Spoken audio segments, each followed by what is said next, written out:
ഇപ്പോൾ ലഭിക്കുന്ന ഒരു വാർത്തയിലേക്ക്. കോഴിക്കോട് ചെറുവണ്ണൂരിൽ വാഹനാപകടത്തിൽ ഒരാൾ മരിച്ചു. വെസ്റ്റ് ഹിൽ സ്വദേശി റൌഫാണ് മരിച്ചത്. ഈ വാർത്തയുടെ വിശദാംശങ്ങളുമായി റിയാസ് KM കോഴിക്കോട് നിന്ന് ചേരുന്നു.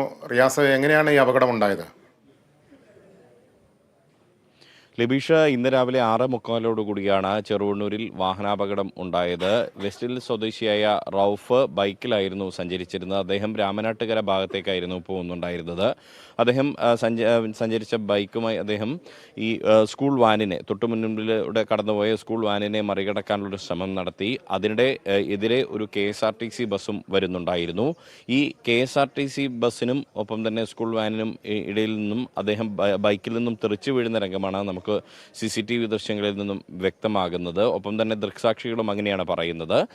ബൈക്കിൽ നിന്നും തെറിച്ചു വീണ റൌഫ് നേരെ എതിർദിശയിൽ വന്ന ട്രക്കിൻ്റെ പിൻ ചക്രത്തിനടിയിൽപ്പെട്ട് ദാരുണമായ അന്ത്യമാണ് അദ്ദേഹത്തിന് സംഭവിച്ചത്. റൌഫിൻ്റെ മരണം തൽക്ഷണം ഉണ്ടായി എന്നാണ് നമുക്ക് അറിയാൻ സാധിക്കുന്നത്.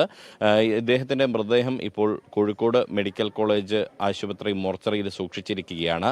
ഇനി പോസ്റ്റ്മോർട്ടം നടപടികളിലേക്ക് കടക്കും. അതിനുശേഷമായിരിക്കും റൌഫിൻ്റെ ഖബറടക്കമുണ്ടാകുക. ലിബീഷ്. ശരി റിയാസ്, കോഴിക്കോട് വാഹനാപകടത്തിൽ ഒരാൾ മരിച്ചു. വെസ്റ്റ് ഹിൽ സ്വദേശി റൌഫാണ് മരിച്ചത്. ആ വാർത്തയുടെ വിവരങ്ങൾ നൽകുകയായിരുന്നു റിയാസ് KM. മറ്റൊരു വാർത്തയിലേക്ക്. ഇടുക്കി വണ്ടിപ്പെരിയാറിൽ കൊല്ലപ്പെട്ട 6 വയസ്സുകാരിയുടെ പിതാവ് ചികിത്സയ്ക്ക് ശേഷം തിരികെ വീട്ടിലെത്തി.